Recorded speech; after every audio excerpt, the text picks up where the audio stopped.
doing really, really awesome. I really think that you guys are really liking this whole, listening to some short videos, then doing the study guide in class, still talking about the notes, but kind of using our time in class to get to a deeper level. And I really like that you're liking it. And I'm seeing some really great grades on quizzes and tests and stuff like that. So I am very excited about it. So make sure you get your Great Depression notes out right now. Make sure that if you need to pause, get the slide down, then listen to me talk. I'm going to try and keep this to about 4 15-minute videos. That way we're not taking too much of your time at home. But remember, I am holding you responsible, very, very responsible for what I am talking about in these videos. So please, please, please make sure that you guys are doing exactly what you need to be doing and you're owning your own learning. You want to go to college, you want to make some money, this is the way to do it, okay? So here's your first slide, Great Depression and New Deal. This is actually kind of unit chapter 17, 18. With that, the one thing I do want to make sure that you notice is that on the side of the notes, you are taking EOC notes. You are taking big time notes of anything I say. Stop. I say write this down. I'm going to be checking for that when I check your notes. So make sure you're getting this down. Okay, so the 1920s end. 1920s over. We had a great time. Everybody partied it up, except for they partied too hard, didn't they? Now with the 1920s, you've got a lot of social stuff going on. A lot of women's rights, African American, Harlem Renaissance. You've got advertising, you've got people buying, and the one thing that I think that we emphasized a lot was they bought and they bought and they bought, but they bought it on, what did they buy all their stuff with?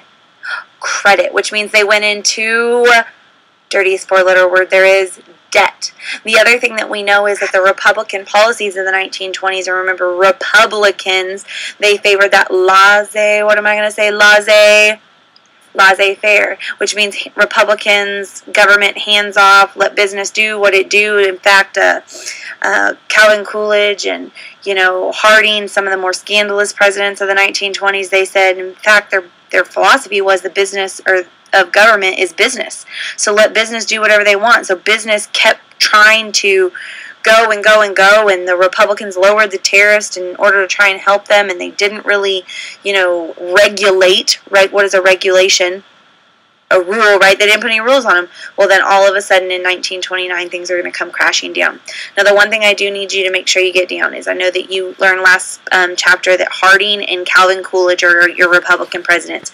Well, the last Republican presidents in the 1920s is going to be a guy named Herbert Hoover.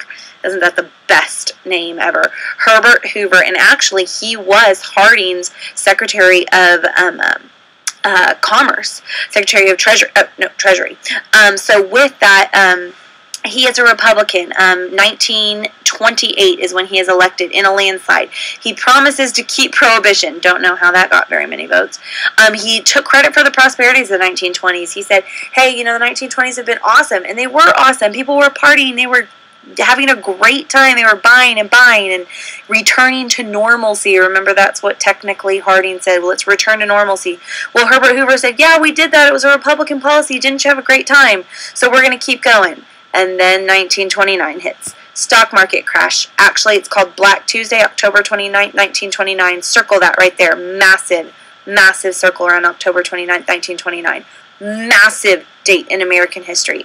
Hoover was blamed for the stock market crash, and to be honest with you, even though I'm going to give you a little saying, okay, that helps us remember that Hoover was kind of bad, it really wasn't all of his fault. Was it the Republican policies that helped do it? Yeah, kind of. But Hoover gets blamed. He's blamed for not providing, and here's the next thing I need you to write. Okay, he was blamed for not providing direct relief. Circle that right there. Direct relief. Now, one thing, after the stock market crashes, and we're going to talk a lot more about it in a second, one thing that the people thought is that the government should have swooped in and said, here, let me help you, let me pay for your food, let me pay for your, apartment, whatever it is. They said, hey, they thought that the government should have said, hey, let me help you, but they didn't. Herbert Hoover, because he is a Republican, he's conservative by nature, he said that the government should not provide direct relief and rather endorse the, there it is, laissez-what? Fair. He said, government needs to be hands off. You want to get out of this hole, you dig. You jump out of it, or you dig yourself deeper. And so one thing that Herbert Hoover is going to be known for is something called rugged individualism right here. rugged individualism, where Americans are self-sufficient and should work themselves out of this depression through hard work and determination. He also did believe, and you might want to put a little star down here, that charitable organizations should be responsible, not the government, for helping, so like churches, volunteers, people helping one another. What he actually ran on in 1928 is a campaign slogan of "There should be a chicken in every pot," which you're going to find pretty actually funny, because the fact is that there wasn't a chicken on every pot. In every pot, there actually wasn't a chicken in basically any neighborhoods after the end of the Great Depression. Now, while we go through this, and I know I didn't have you guys have anything actually on this next slide. Oh, I totally forgot to tell you the saying. You want to remember you remember Hoover is going to be the start of the Great Depression? You want to remember this one? You want to remember this? It's simple. Do you know what a Hoover is right now in today's day and age? Has anybody ever heard of, oh, she's got a Hoover, like, you know, in her house? A Hoover's a vacuum cleaner. You know what vacuum cleaners do? Hoovers suck air. And guess what? President Herbert Hoover, I'm not going to lie to you. He kind of sucked. Okay, so Hoover sucked. Not really, but it'll help you remember, okay? Now, this vocab, I think it's going to be really important that you understand this. I'm going to go ahead and, I didn't really have you do very much with this slide, but it is vocab you need to know. Now, one thing that I think is super important that you circle right here is stock.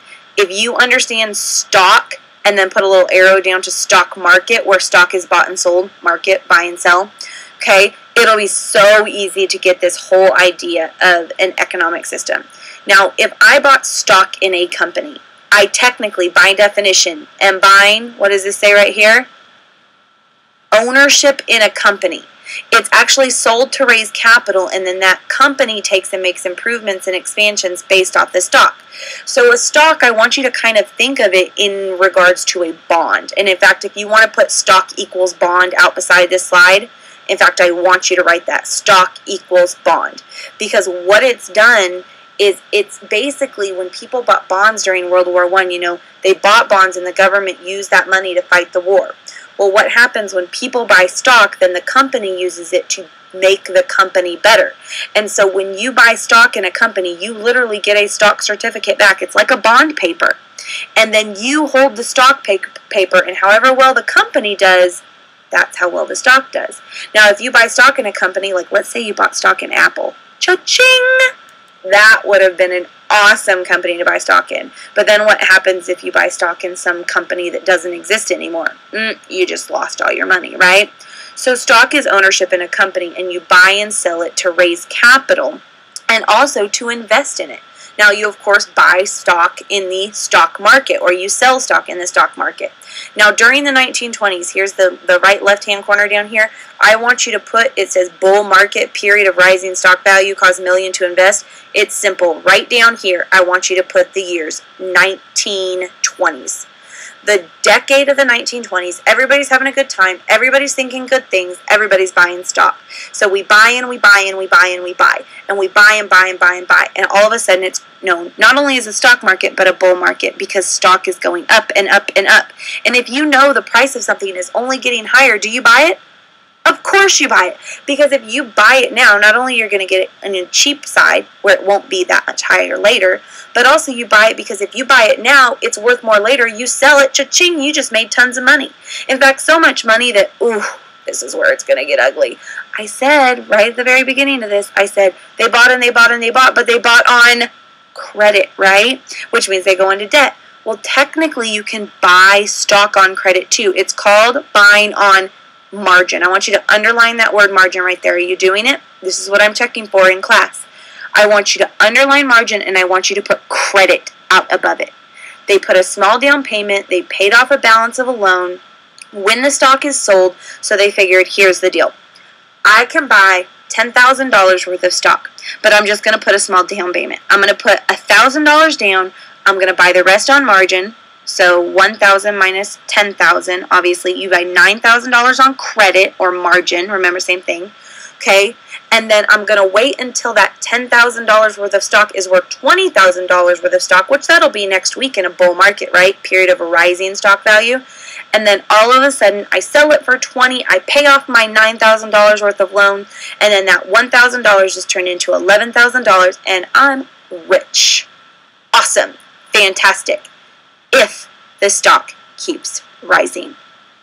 The problem was in the 1920s is it kept going up and up and up, and everybody thought, oh, it's just going to keep going up. But have you ever heard that old saying?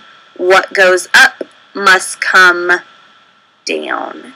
So all of a sudden you have margin calls, which basically is calling in the loans for repayment, and then speculation, where people buy the stock at the low price, hold it for a short time, and sell it for a quick profit, which in all actuality is great, except for, wait a second, what if that stock doesn't keep going up? You now have $1,000 down and $9,000 payment, and what happens if all of a sudden the stock market crashes? Which it did on October 29th, 1929. Now let me let you see this. This is kind of an interesting thing. You've got Wilson, Harding, Coolidge, and right here Hoover. And remember, Hoover sucks, okay? So with this, here you have your Republican policies right here.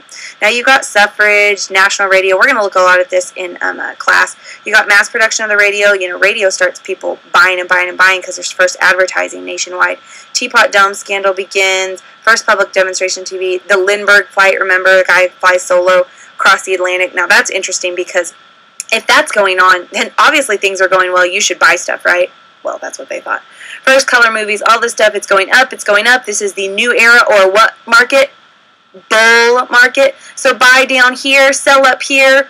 Bam, you make so much money, but what if you bought right here and you were going to sell right here, and all of a sudden the stock market crashes?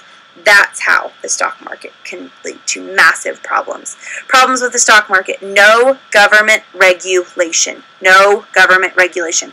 And what's a regulation? Circle that word. Circle it. I'm going to be looking for it. Circle it. It's a rule. Which means if there's no rules, can people do whatever they want? Oh, of course they can. Can they buy low and sell high? Yeah, awesome. Can they buy $10,000 worth of stock for only $1,000 down and a $9,000 loan, and don't worry, they'll pay it off eventually? They can do that. So stock is being bought, and in fact, some people were actually edging up the stock prices. Stock being bought did not reflect the true value. A lot of the times they were bidding up this stock, trying to take advantage of stupid people, which, you know, people are stupid. And all of a sudden the crash hits, and you just bought stock thinking that it was a good price. It wasn't a good price, and now the stock market crashes, you're out, all this money is being owed. You know, the one crazy thing is, it always drives me insane, this stat: the highest ever suicide rate in the history of America. October 30th, 1929. Of course, the day after Black Tuesday, when the stock market crashed. All these margin calls, all these people being called and saying, you owe this much money. Well, they were planning on selling it later and paying off their loans, but now they bought a $10,000 worth of stock for $1,000, and now that $10,000 worth of stock is worth $100. Now you don't even have the money to pay off of, you know, what you put in, much less the loan you got. Unbelievably bad things. Led to stock sales, flooded the stock market, caused prices to drop. And here's another thing. As soon as you hear everybody selling their stock, you rush to sell your stock. You can teach me this. When everybody sells their stock, supply of stock is high, so price goes down even more. So it's going to absolutely be the beginning of the Great Depression. I want you to star and underline the beginning. A lot of people will say that the stock market is the cause of the Great Depression. You don't listen to them. Don't listen to them. I'm telling you, do not listen to them. Stock market isn't the cause of it. It is one of the causes. It is one of the first effects we see, but it is not the sole cause of it. Now, when stock values drop, this is absolutely freaking insane. Stock values drop $87 billion to $19 billion overnight. Steel production drops by 80%. You know what that means? 80% of the workers have to be laid off. Industrial output drops by 50%. You know what that means? 50% of the people are losing their jobs. 500,000 homes and farms are foreclosed on. Circle that word, foreclosed. You know what that means? It means literally the bank takes away your home. The run on banks happens. We're going to get there in a second. 5,000 banks failed. That means everybody who had money in those banks, you got money anymore? Nope, not anymore. 9 million lose their savings. 4 million in 1930. 12 million by 1932. 25,000 businesses fail. You know, all those 25,000 people that worked at those 25,000 businesses, well, probably more than that, let's be honest, They all have no more jobs, which means they can't pay their bills, which means they can't feed their family. And then that grocery store that they used to go buy their groceries at, they can't spend money at the grocery store, so guess what happens to the grocery store? Grocery store goes under. Guess what happens to the checker that worked at the grocery store? He loses his job. The work week is cut, 3-to-1 layoffs, unemployment 25 to 40%. Here's something I'm going to be checking for. Underneath 25 to 40%, I want you to write a stat. 35% and circle it. That is the stat I trust the most that I have found. Now, the collapse of the banking industry, I'm going to be honest with you, this is a massive, massive cause. In my opinion, possibly the backbone of the Great Depression. Banks had invested in the stock market. Oh, what just happened in the stock market? It crashed. They'd made risky loans out to people. That means they had basically in the 1920s been like, oh, you get money, you get money, you get money. You want a Model T? Oh, okay, you can have a Model T as long as you pay 10 cents a month. Well, what if that person didn't have a job? Did they check to see if they had a job? Oops, no, they forgot to check. So which means they made bad loans, which means that everything's okay as long as that person comes in with that 10 cents a month to buy their Model T. But what happens when they lose their job, which we just found out that like 7 million people lost their job from this slide, okay? So with that, you now see that I can't pay my loan, which means I can't give the bank the money, which means when the stock market crashes and everybody freaks out because the stock market crashed and they don't have any money, they go to pull their money out of the bank because that's the only place they knew their money was, and they figure, I got to keep this here, and all of a sudden everybody runs to the bank. The first 10 people get there, they completely pull all their money out, but what happens to all the rest of the money in the bank? It had already been loaned out, right? That's how banks make their money. And so when the bank runs out of money, everybody runs to the bank. Look at this picture. It's called a run on the bank. American Union Bank. Once this bank runs out of money, do these people get their money? Which means they lost all of their savings. Which means that bank crumbles. They'd been invested in the stock market or they made bad loans, and then they got all the money pulled out because everybody was freaking out because of the economy, and then they don't have any money. They have to close their doors. What happens to all these people that had all their money in the banks? Look at this cartoon, victim of bank failure. But why didn't you save money for the future when times were good, like the 1920s? He said, I did. But what happened? He was a victim of a bank failure. A wise economist asked a question. Bank failures crushed the average American who put faith in the banks to save their money. When they went to withdraw their money, it had been lent out, so they lost their savings. This guy in the cartoon had been in this line. And when he lost his savings, could he do anything? Nope. Couldn't do anything. And so he lost all of his money. He probably lost his job, and bam, there's the Great Depression. Massive problems. And he probably spent too much money in the 1920s when he was partying in a speakeasy with a flapper by his side. You get what I'm saying here? Yeah. This is going to be massively hard to understand.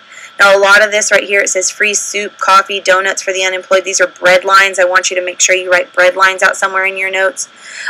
This is something that's interesting. He says $100 will buy this car. Must have cash loss on the stock market. Hoover's Poor Farm Tobacco Fund.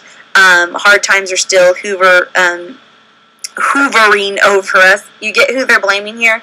Yeah, Hoover sucks. Why can't you give my dad a job? Jobless men keep going. We can't take care of our home. This was outside of a city. Massive, massive problems. There's also other factors to consider. Massively important here. Other factors to consider: decline of the farming industry. I don't even have enough time to cover this. I'm going to have to talk about it in class. You got to think about it. During World War I, everybody was growing their own food because the farming industry was already overtaxed. Remember Victory Gardens? Well, they had grown and grown and grown so much food that actually they start just completely deteriorating the land. The uneven distribution of wealth. Out beside this one, I want you to write something. The rich get richer. I hope you said it. The poor get what? Poorer. Then here's the other thing. Oh, dear Lordy, here's one thing. I want you to start right here. International economic policies. And then very, very simply, I want you, and it doesn't have it on your notes, so I need you to make sure you write it. Tariff wars. If I put a tariff on you, France, remember, what is a tariff? In fact, you might want to write this outside the slide. What is a tariff? Are you saying it? What is a tariff? It's a tax on what? Imports. So if I put a tax on French imports coming in because I want them to buy American goods. So I make the French goods more expensive, so Americans will buy American goods. What do you think the French people are going to do to American goods when they come into their country? They're going to put a tariff on them too. So I put a tariff on you, you put a tariff on me, now we have a tariff war, now nobody's selling anything. Now here's a worldwide economic depression. Now the other thing was easy credit purchasing during the 20s. Oh, and out beside this, just put a 4-letter word. Oh yeah, the dirtiest one you got there. Debt. And then weak and unregulated banks. Remember, you're run on banks. Unregulated means no rules. Now, ooh, here's a good cartoon, or a good practice question. See if you can figure it out. It might be on a quiz. Now with that, here's what Hoover tried to do to fix it, okay? Now, Hoover did try. This is why sometimes I hate saying Hoover sucks, because he did try. But he didn't try on a big enough scale. So pause this, get this down, and let me talk to you just for a second. Pause. Okay. Government finance building projects. This is something that actually I really like that Hoover did. Now, government finance building projects is going to be very, very good to remember.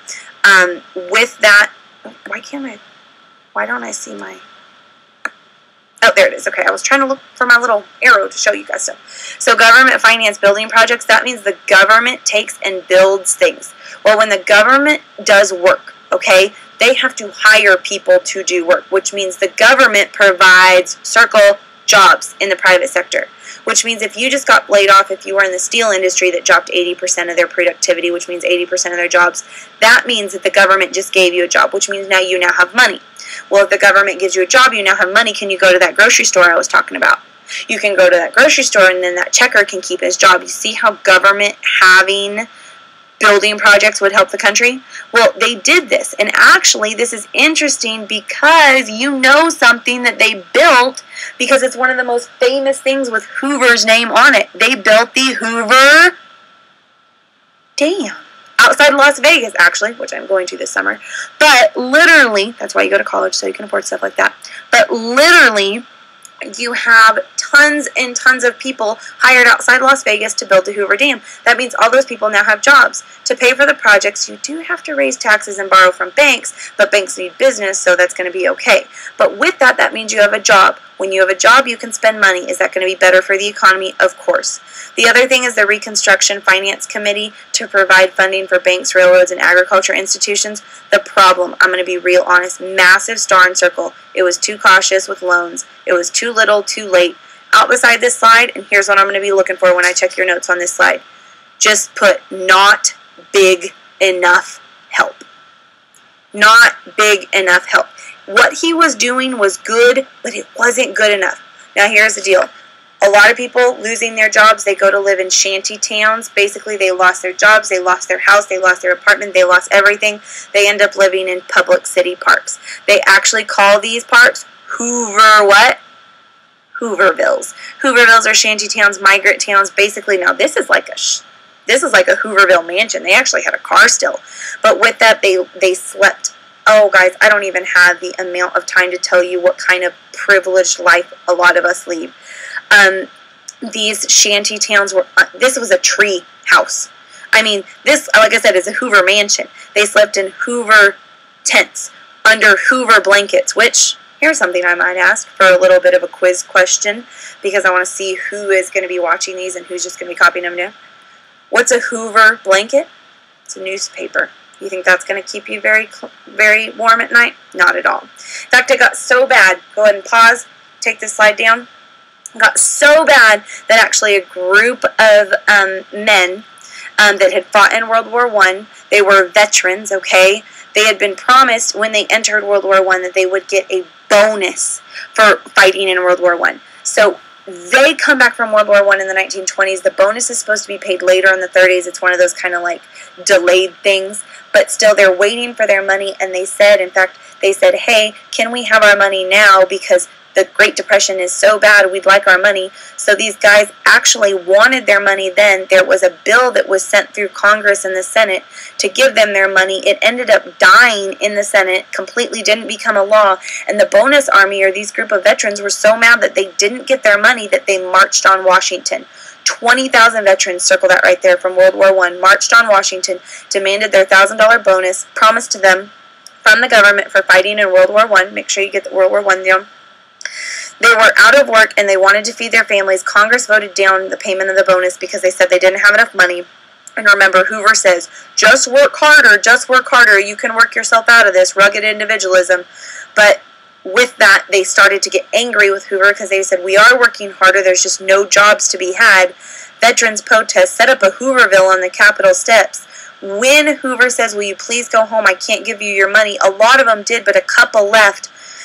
Stayed there actually because they didn't have any home to go to anymore, and they really were sad that their government had turned their backs on him. Hoover sends in the army. It turns into a fiasco. In fact, I do want you to make sure you get a name down out beside the slide if you wouldn't mind. You ready? Are you ready? Okay. They literally called in this General Douglas, right there on the name Douglas MacArthur. And all of a sudden, these veterans that had fought for this country had tear gas used on them. There was a 9-month-old baby who was killed during this uprising between our military and veterans that used to be in our military. And when this hits the newspapers and this hits the radios, because everybody has a radio now, right? Oh my God, it is the nail in Hoover's coffin. They called themselves the Bonus Army because they literally used to be in the Army and they just wanted their bonuses. Pretty sad sight. And so when Hoover comes up for re-election, it ain't happening. There's one more thing that's going to be a nail in his coffin, though. You ready for this one? This one's going to be a pretty easy one for you. Farmers and Dust, the Dust Bowl. Good job. Now with this, the decline of the farmer, overproduction, circle it. We already know this from the Populist Party. Remember my Populist Party, my farmers? What you farmers need to do is raise less corn and raise more hell. Yes, Mary Elizabeth Lease, we remember. Populist Party, William Jennings Bryan, bimetallism. But here's the deal. The farmers were still overproducing because during the 1920s they had to produce for the war. So with that, during the 1920s, times were good. But here's the deal. They produce. But they also cause you produce, supply goes up, prices go down. Economic devastation. And here's the other problem. They produce. Ooh, we got to start talking about the fact that when you grow and grow the soil, it starts to lose its nutrients. Fields are left bare, exposed to the elements. Oh, in 1932, there was a drought, which means no what? No water. And we all live in Amarillo, don't we? We know that, oh, Lord Almighty, the wind can come along, which means now we have a dust bowl. Farming poverty contributed to the nation's overall economic decline as well. I've got to tell you guys, when the farmers are hurting, the U.S. is hurting. Remember, from our populist unit, literally farmers are the backbone of this country, and when the Dust Bowl hits, that's a good image right there. It's all over for my farmers. Perfect example of how geographic and economic factors can lead to migration and demographic changes and an economic problem for this country. Now here's the deal. It says, the Dust Bowl was an ecological and human disaster that took place in southwestern Great Plains, including, circle Oklahoma for me please, massive, including Oklahoma in the 1930s. It was caused by a misuse of land and years of sustained drought, which means no water. Millions of acres, of farmland became useless, and hundreds of thousands of people were forced to leave their homes. Many migrated, here's something I might ask on a quiz, to California, which is where the term Okies came from. One thing that we're going to see in a second is one easy way out of Oklahoma, Route 66. As the land dried up, great clouds of dust and sand carried by the wind covered everything known as the Dust Bowl. Here's the deal. Oh, such a great picture right here. Literally, you want to talk about an image for the Great Depression. It is this picture. There was a woman named Dorothy Lang. Her photography inspired, actually, you want to know the book of the Great Depression? In fact, it's in your note. Book of the Great Depression, start it. Yes? It's called The Grapes of Wrath, right here. The Grapes of Wrath. It's about a story about Okies who leave Oklahoma because there's no jobs, and they hit on Route 66. This is a picture. This picture is actually known as the migrant mother picture. They get on Route 66, and they basically put their entire family on Route 66, get themselves the heck out of this area right here, area of the Dust Bowl. Really bad area right here, and look at where we are right here. That is Amarillo. On Route 66, the best place to go was out to California. It was still hit by the Great Depression, but it wasn't as bad because there was a lot of fruit farms out there. So they literally go out all the way to California. They try and get a job. on fruit farms, but a lot of the things that we're going to start to see is that sometimes people were literally, to keep the supply of fruit down, they would destroy their crop, and they would destroy crop right in front of these starving families that needed jobs. They would completely destroy, just pour chemicals on them so nobody could have them. That's why the book is called The Grapes of Wrath, okay? Some of the pictures from the Dust Bowl, I'm not going to lie to you, they hit home because you're going to notice some places. What does this say? Parrington, Texas. Oh, here's another thing I'd like you to write down out beside the Dust Bowl, just somewhere out beside the slide up at the top. Dust Bowl, it was also called the Black Blizzard. That might be something I check for when I check notes. This picture right here, I do believe this was taken in Canyon, Texas. Don't quote me on it. I'm pretty sure that one was taken in Canyon, Texas. Look at how barren and dead that looks, guys. I mean, I don't even have the words. This is basically a sand dune. Look at how much dust is to the top. It's unbelievable. Here's an old car completely covered by sand. And here's some of the stories from this, guys. And we're going to take an entire day on the Dust Bowl in class. Some of the stories, there's one story of a cow. And I might ask somebody the story of the cow just to see who knows the story of the cow. And basically what happened is when your entire herd was out there, they had to make sure that you had a way to get your herd in, because if a herd got stuck out in this storm right here, look at this storm right here, and that herd breathed in that dust, it could kill them, obviously suffocate them. And there was a story of a guy out, I believe it was out in Dumas with his cattle, and one of the herd got left out there, and obviously that cattle died. And when he went out to get that cattle's carcass and bury it or get rid of it, what they did is they cut into that cattle's stomach, and they got to the intestine, and they cut open the stomach of the cow, and dirt just fell out of the cavity of the cow. The Dust Bowl. Pretty freaking crazy. Okay, that's the end of this part.